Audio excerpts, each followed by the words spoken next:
Alrighty. Hello, hello, hello. Hey, how you going? Hello. Okay, so today has been a bit chaotic. So we're running a little bit late, but that's okay. Good things come to those who wait, doesn't it? Isn't that the same? Mm-hmm. That's what they Yeah, say. that's the same. And I have a giggle because, I've got a lot of co-hosts and all of us have got lives and we've all got stuff going on. And then we book our shows on a Monday and then we have it all in our calendars, but we have lives, like we have jobs, we have children, we have stresses and rushing around. So I love that we're all just kind of pulling in to make this happen. And sometimes some of us have to like skid into the finish line. And some days I'm literally running literally at the start time to the computer going, crap, crap, crap, I got to get this going. But yeah, I'm glad we're actually doing it because it is hard to make time for something like this. It's a commitment, but I love it. I'm glad we're doing it. So today we're going to be talking about abductions. So I just wanted to, what am I doing now? Just literally dragged a screen over myself. So yeah, we're just going to be chatting about alien abductions. So I'm just going to get that up on my other screen.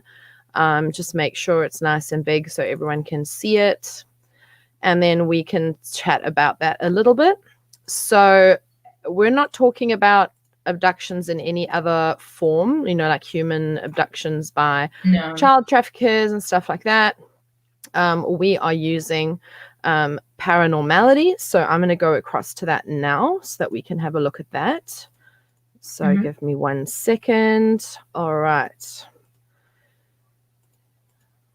Here we go. So we're looking at alien abduction. Okay. I'm just trying to see how I don't know how to even make this full screen. I'm that age today. I've just doing well. Everything today. So we're following the ABCs of the paranormal through paranormality. Very, very cool website. It is not secure, as you can see over there. So I'm taking chances by doing this. So yeah, we're going to read the definition of alien abduction, and then we're just going to discuss it. So let's just have a look at that now. Alien abduction is a form of abduction or kidnapping by aliens, being from another world, or extraterrestrial beings. In reported cases of alien abduction, the abductee is often carried up into a spacecraft where time loss and memory loss are frequently reported. Some abductees also report memories of investigations or operations. In those who cannot remember the experience, a method of hypnotic regression is sometimes used to unlock the experience. So there's a couple things in there that sadly lead to people being not taken seriously, like here where it says time loss and memory loss. I was just saying before we came live that is something that I've noticed while trying to look for videos for us to react to.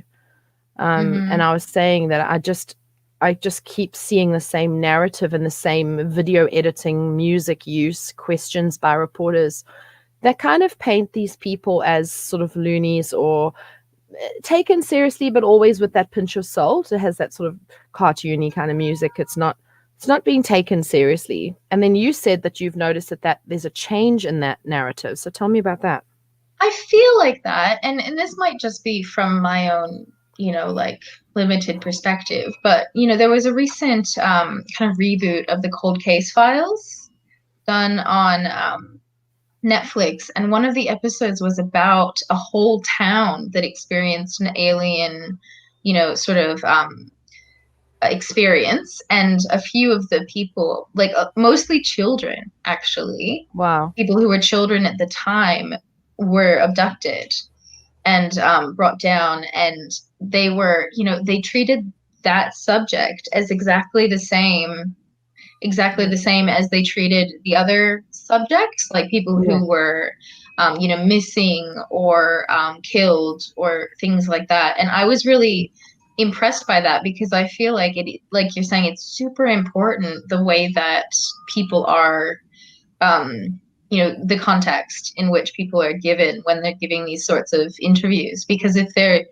being interviewed as if they are kind of crazy, then that's the lead.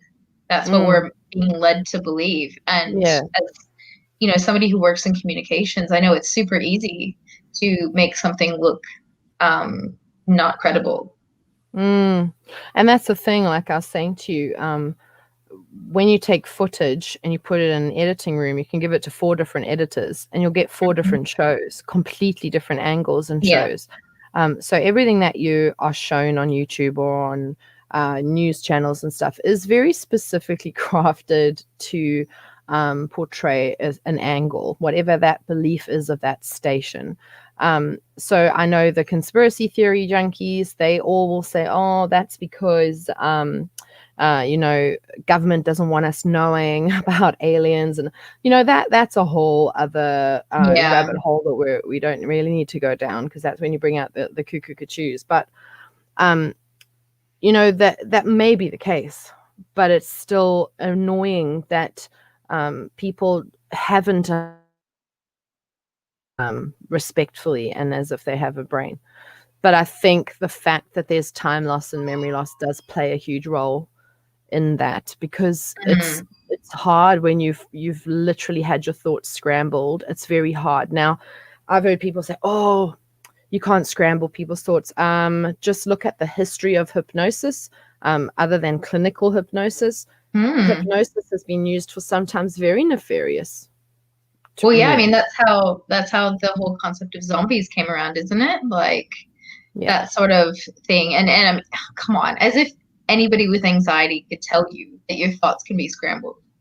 Like that happens so easily through just like trauma.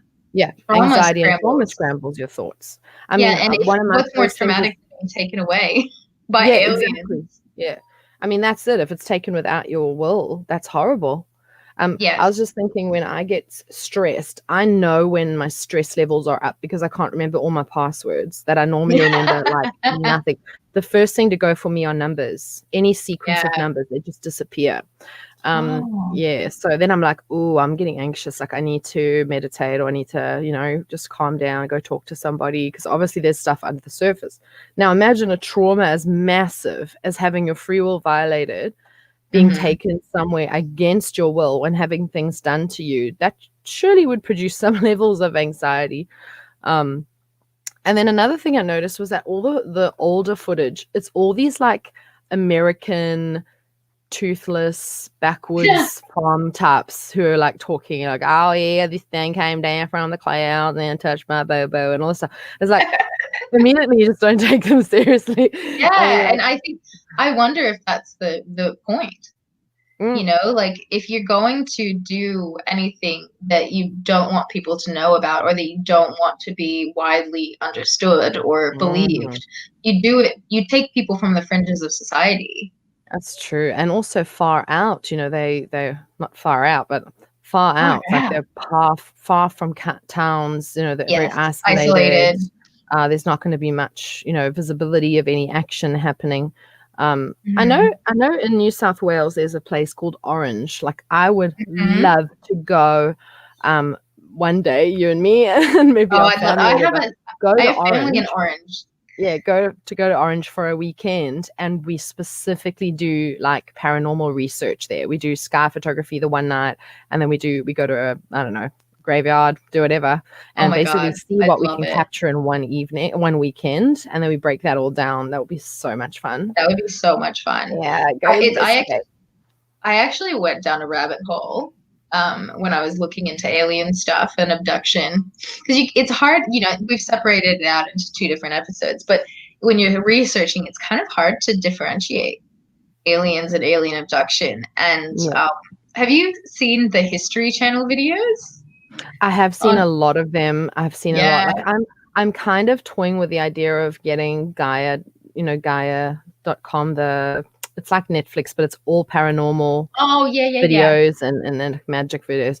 But I have just heard so many people saying that a lot of the stuff is just pseudoscience, and I'm like, frick, do I really want to fill my head with stuff that has no real backing? And so I mean, I've watched a lot of those sort of things. Ancient Aliens, I've always enjoyed. Ancient Aliens, that's what I was gonna say. The whole theory of can't remember. My husband had a word for it, but the whole theory that modern humans are actually uh, our ancestors are actually aliens, Mm. because like that was kind of the idea, was that they came down and mated with humans to advance civilization and to advance certain elements of Earth life. Yeah. Well, I don't know if you know about the Aboriginal stories, like the creation stories and Hmm. everything. So now I was told these stories on top of Mount Finchley in the middle of the night, like so relaxed. And so I wouldn't even dare right now to try and get all the names and details absolutely accurate, but Yeah. it's worth us doing an episode on it. Maybe we can Yeah. get someone like Gabby Duncan or something to come join us and speak on, with us. But That'd be so cool. yeah, but Mount Yengo, according to the people I've spoken with, the elders I've spoken with, is the like point of like not creation, but this huge event that happened. And the top of Mount Yengo is flat. It looks like the mountain's just been cut off at the top. There's like a flat section at the top. And they say that that is where a craft landed. Something landed on Mount Yengo, and that the base of the craft was so bright that no one could look at it. They all hid their eyes. And when it landed, these creatures came out called the Bayami, and they just Oh, spoke Miami. to, yeah. Yeah. But it's like alien stuff. Like the carvings in the rocks show an alien spaceship. It's a saucer with 3 legs. Then it also Wow. shows a spaceman in a spacesuit with the glass bubble over his head, like with like a Whoa. curly thing going from the suit to the spaceship. That's carved into rock 50,000 plus years old, maybe more. So there's definitely a belief in the Aboriginal culture, as far as I've been told, that there was this connection between sky people and the Aboriginal people who were the original inhabitants of Pangea, of the world, and the Oh. guardians of the world. So yeah, pretty intense stuff. I'd love to have one of the elders come on and really talk to us about all that, because that's phenomenal. Yeah, Um, and that can be seen across a lot of ancient civilizations mm, too, like ancient mm, Egyptian, there's hieroglyphs mm. that have the same, same or similar. And even like there's a theory that the Hindu gods, how, like Shiva has blue skin, and uh oh God, who's the elephant god? Ganesh, Ganesh, Ganesh. has the elephant head, and that Yeah, there were that they were early descendants of aliens from yeah. different planets who were I different, have heard that as well. Yeah. yeah, that weren't humanoid, but that had animal features. I Or mean, there's it's phenomenal. Yeah, it's Oh yeah, and then phenomenal. there's ancient there's heaps and heaps of like mermen and merwomen, Mm, and that's where that mm, came from, that they were part fish or something like It came up that. from the waters. Yeah. And then, of course, Yeah. there's that study that says why we have the webbed fingers, why there's webbing between our Oh fingers yeah. at the base. And that webbing used to extend up the fingers, and that we used it for swimming more effectively, and that Hmm. we can last in water a lot longer. Certain people with certain skin types have got a natural, like an oily sheen in their skin, and they can float for way longer, whereas some of us have maybe evolved further and our skin has lost that ability to water lock, and so we absorb water and become very ill. But very interesting, very interesting. Yeah, it is really Um, interesting. And the whole mm, alien abduction thing, like I don't, there's people who are very, like all the way back to the 1950s. There's a very famous, I can't not remember their name because I'm under stress and my brain goes foggy. But there's a couple from the 50s who actually were, say they were abducted. They were a very like, traditional 50s couple, and they were like the first modern, very extensively recorded case. And they had a lot of memories, like they recovered a lot of memories. I mean, there's dubiousness in recovered memories, but like Mm. even from the very beginning, they had a lot of memories of what happened to them in the craft, especially the guy, because the guy, the man in the couple, he was very concerned about his genital area after Yeah. they came back, and apparently they had done something to extract semen from him Wow. in the craft. Yeah. And that And was you a hear big that part of so it. often. Oh, that freaks me out, man. That I freaks me out. know. Yeah. So that takes us to the next point, which is memories of surgical investigations and operations. Yes. I think that's when I have really given some thought to abduction. That's been the real no square moment for me, where I'm like, yeah, no, like I wouldn't mind meeting them, but no, I would not want to have my personal space violated. But then about that thing that I've got in my foot that I don't understand, I can't explain, and I have seen evidence of it in an X-ray. And Yes. something that happened to me when I was 11, waking up That and I is had a wild. surgical cut on my foot, a surgically precise laser cut, and there was something inside my foot, and I woke up like that. So, yeah, there's a lot. Like I've probably already had it done to me. Like I just don't remember any of it. But yeah, so that's probably a no for me. Like, how would you feel about being abducted and having something done to your body? Like, are you okay with that idea, or?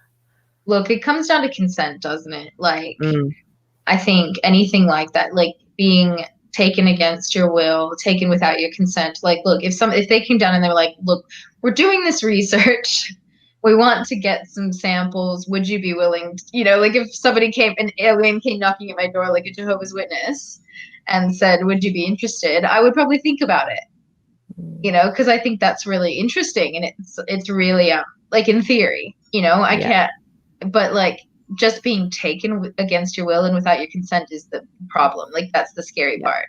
Yeah, I think that's a big one for me. Like I like having autonomy over my body, and I like being able to make choices about my body.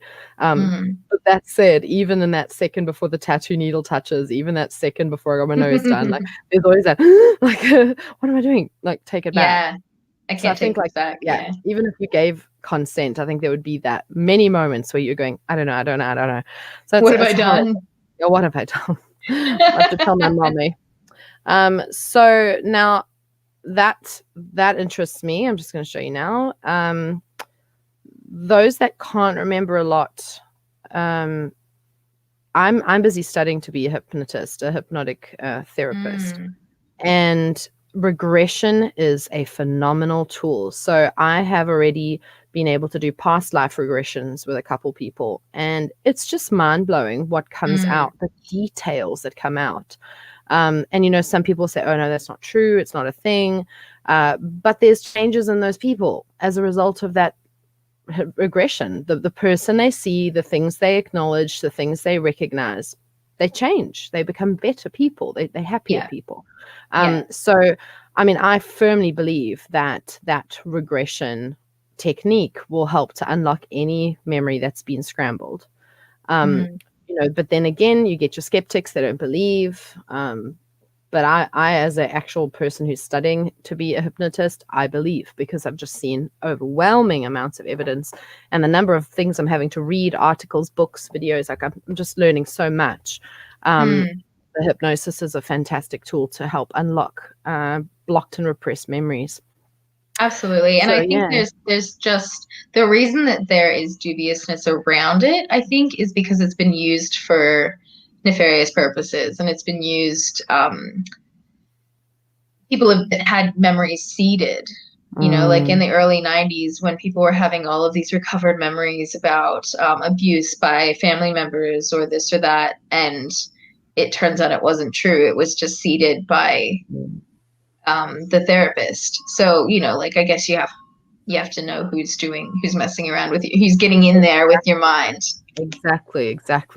And that, again, that's the thing. You've got to be very careful who you work with and really have good rapport with them and trust them. But I think that's That's an interesting subject to chat about. And as I say every week, guys, this isn't meant to be like a lecture. This is not a note-taking exercise. This is literally for you guys to leave from here and have a discussion, or go on a wormhole through YouTube and learn more about the subject that we're talking about today. So I want to just have a quick look here what we're talking about next time.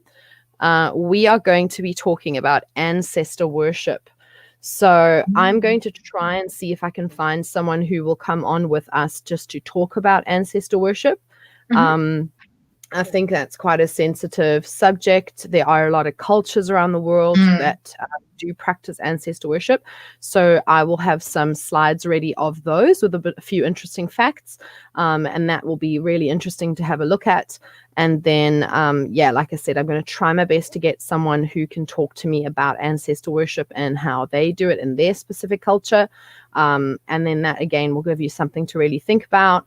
I know as I've moved from more of a church-based background into more of a heathen, pagan kind of background, more Nordic heathen, I've really reached out to my ancestors and spoken to them more, and I've felt them around me more. So this is a real thing. I'm not so much sure about that worship aspect of it. I love the connection part of it, but I don't necessarily pray to them or ask them for anything. So it'll be interesting hearing from someone who does. Yeah. Well, and I think it comes down. I have thoughts on that around expectation. I think expectations follow you into the afterworld, and so I mean, we can really delve into that next time. Yeah, it's fantastic. All right, my darling, thank you so much. That is so lovely to see your face. I know, and you too. It was such a lovely time away on holiday. My partner's just phenomenal. She's just a workhorse. Like, she was just chopping wood and just being all flex and amazing. So I was like trying to cook the lunch, looking at her chopping wood, like, yeah, hello, sexy thing. But, amazing. Can she teach my husband how to chop wood? She's mad. Like, she just goes. She does not stop. She's so strong. So yeah, it's awesome. So we will see you guys next week. I just need to pop one thing up on the screen first, and then and then we will say goodbye.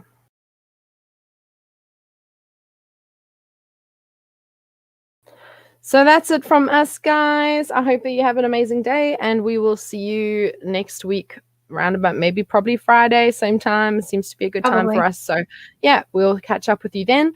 Don't forget, even though you haven't commented during the show, I know it's during a working day, later on when you do, we will still see the comments. We can still reply to them. So let us know your stories. Let us know if you've had an abduction experience. I know a couple of you have. If you're not comfortable with posting on the comment section, I love getting inboxes from you guys, and then I can share them with Erin as well. So let us know your stories. I think it's really awesome, and I've loved getting feedback from you guys into my inbox each week. So keep doing that. I really love hearing from you all. Thank you, Erin, for joining me, my doll. Have a wonderful weekend. Bye. You too. See everyone. Thank you.